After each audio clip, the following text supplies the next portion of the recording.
आकाशवाणी गोरखपुर से प्रादेशिक समाचार।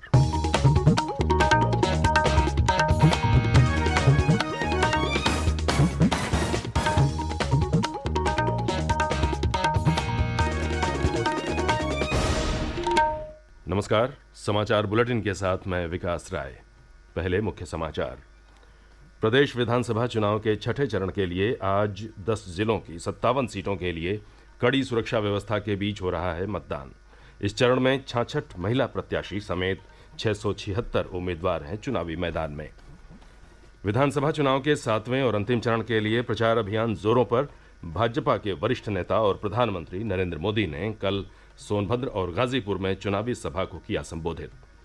भाजपा के वरिष्ठ नेता और केंद्रीय मंत्री अमित शाह तथा राजनाथ सिंह, सपा अध्यक्ष अखिलेश यादव, सुभासपा के प्रमुख ओम प्रकाश राजभर तथा कांग्रेस महासचिव प्रियंका गांधी ने कल 7वें चरण के लिए विभिन्न जिलों में चुनावी रैलियों को किया संबोधित। और प्रदेश व्यापी कोविड टीकाकरण अभियान लगातार जारी। सरकार द्वारा जारी आंकड़ों के अनुसार अब तक 28,91,55,000 से अधिक टीके लगाए गए।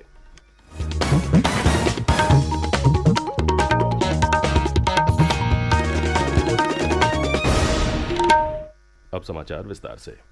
प्रदेश में विधानसभा चुनाव के छठे चरण के लिए कड़ी सुरक्षा व्यवस्था के बीच आज हो रहा है मतदान। इस चरण में 10 जिलों की 57 विधानसभा सीटों के लिए वोट डाले जा रहे हैं। इसमें अनुसूचित जाति के लिए सुरक्षित 11 सीटें शामिल हैं। इस चरण में अंबेडकर नगर, बलरामपुर, सिद्धार्थनगर, बस्ती, संत कबीर नगर, महाराजगंज, गोरखपुर, कुशीनगर, देवरिया और बलिया जिले शामिल हैं। कुल 676 उम्मीदवार चुनावी मैदान में हैं, जिसमें से 66 महिला प्रत्याशी हैं। तुलसीपुर, गोरखपुर ग्रामीण और पडरौना सीटों पर सबसे अधिक 15, जबकि सलेमपुर सीट से सबसे कम 7 उम्मीदवार चुनाव लड़ रहे हैं। इस चरण में 2,15,00,000 मतदाता अपने मताधिकार का प्रयोग करेंगे। हमारे संवाददाता की एक रिपोर्ट।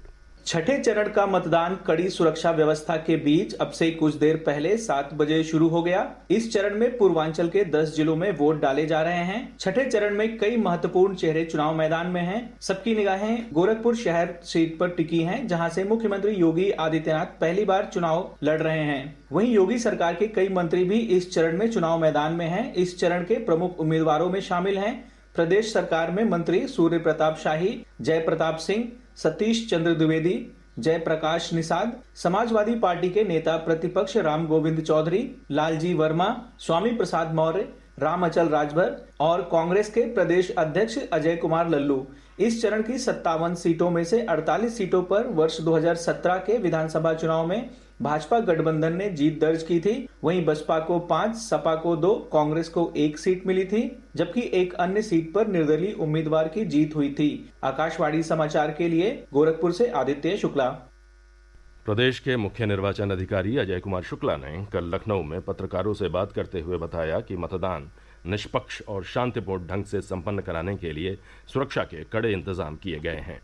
भारत निर्वाचन आयोग द्वारा निष्पक्ष, सुरक्षित और शांतिपूर्ण चुनाव की व्यापक इंतजाम एवं सुरक्षा व्यवस्था सुनिश्चित कराई गई है। कोविड-19 के दृष्टिगत मतदान दिवस को मतदान स्थलों पर thermal scanner, hand sanitiser, gloves, face mask, test kit, PP kit, पानी, साबुन, इन सभी चीजों की व्यवस्था की गई है। भारत निर्वाचन आयोग द्वारा मतदान स्थलों पर मतदाताओं की अधिकतम संख्या 1250 तक रखने के निर्देश दिए गए हैं। मतदाताओं से अपील करता हूं कि अपने मताधिकार का प्रयोग करें और लोकतंत्र को और अधिक मजबूत बनाएं। इस चरण में मतदान के लिए कुल 25,326 मतदेय स्थल तथा 13,936 मतदान केंद्र बनाए गए हैं, जिसमें कुल 1,113 आदर्श मतदान केंद्र तथा 76 समस्त महिला कर्मी मतदेय स्थल भी शामिल हैं। मुख्य निर्वाचन अधिकारी उत्तर प्रदेश ने मीडिया के माध्यम से प्रदेश के सभी मतदाताओं से अपने मताधिकार का उपयोग करते हुए मतदान करने की अपील की है। निर्वाचन आयोग ने 5वें चरण में 27 फरवरी को प्रयागराज के हंडिया विधानसभा क्षेत्र के एक मतदेय स्थल पर मतदान के बाद आवश्यक एवं विधिक अभिलेख गुम हो जाने के कारण इस मतदेय स्थल पर पुनर्मतदान कराए जाने के निर्देश दिए हैं। इस सीट के लिए भी पुनर्मतदान आज कराया जा रहा है। प्रादेशिक समाचार आप आकाशवाणी गोरखपुर से सुन रहे हैं। ये समाचार बुलेटिन हमारे YouTube channel AIR news Gorakhpur और ट्विटर हैंडल AIR न्यूज़_GKP पर भी उपलब्ध है। प्रदेश विधानसभा चुनाव के अंतिम और 7वें चरण के लिए प्रचार अभियान जोरों पर है। राजनीतिक दलों के प्रमुख नेता और स्टार प्रचारक चुनावी जनसभाएं, रोड शो और जनसंपर्क कर मतदाताओं से पार्टी के पक्ष में मतदान करने की अपील कर रहे हैं। भाजपा के वरिष्ठ नेता और प्रधानमंत्री नरेंद्र मोदी ने कल सोनभद्र और गाजीपुर में चुनावी सभाओं को संबोधित किया। उन्होंने कहा कि बदलते हुए समय में भारत को और ज्यादा ताकतवर बनना ही होगा। भारत तभी ताकतवर बनेगा जब दूसरे देशों पर भारत की निर्भरता कम से कम होगी। श्री मोदी ने कहा कि यूक्रेन संकट में फंसे भारतीयों को ऑपरेशन गंगा के तहत स्वदेश लाने का काम किया जा रहा है। इस कार्य में और तेजी लाने के लिए सेना और वायुसेना को भी लगा दिया गया है।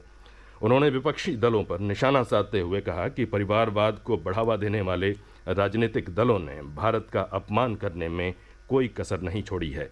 ऐसे दल भारत को कभी ताकतवर नहीं बना सकते। भाजपा के वरिष्ठ नेता और गृह मंत्री अमित शाह ने कल जौनपुर, चंदौली और आजमगढ़ में चुनावी रैलियों को संबोधित किया। उन्होंने कहा कि प्रदेश की योगी आदित्यनाथ की सरकार ने कानून व्यवस्था को दुरुस्त किया है, जिससे प्रदेश का विकास तेजी से हुआ है और औद्योगिक निवेश बढ़ा है। उन्होंने कहा कि प्रदेश में पहले अवैध हथियार बनते थे, आज गोले और मिसाइल बन रही है जो भारत की सुरक्षा में काम आते हैं। ये परिवर्तन भाजपा सरकार में आया है। भाजपा के वरिष्ठ नेता और रक्षा मंत्री राजनाथ सिंह ने मिर्जापुर और चंदौली में चुनावी सभाओं को संबोधित किया। उन्होंने कहा कि भाजपा सरकार में जन कल्याणकारी योजनाओं का पैसा सीधे गरीबों के खाते में पहुंच रहा है। रक्षा मंत्री ने कहा कि आज भारत कुछ बोलता है तो पूरी दुनिया उसे सुनती है। किसी देश में हिम्मत नहीं है कि वह भारत की ओर आंख उठाकर देख सके।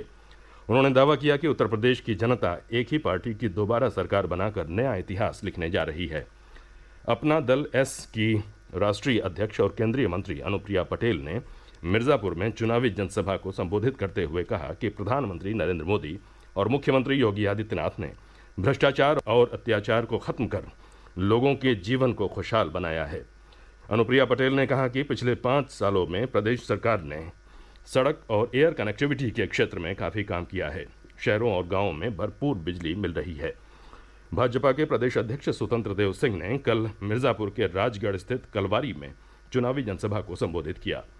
उन्होंने कहा कि भाजपा के शासनकाल में गरीबों को गैस कनेक्शन, शौचालय और आवास उपलब्ध कराने के अलावा 5 लाख रुपए तक के इलाज वाला आयुष्मान कार्ड मुहैया कराया गया। उन्होंने सपा पर परिवारवाद तो कांग्रेस पर वंशवाद का आरोप लगाया। सपा प्रमुख अखिलेश यादव ने कल जौनपुर में चुनावी जनसभा को संबोधित किया।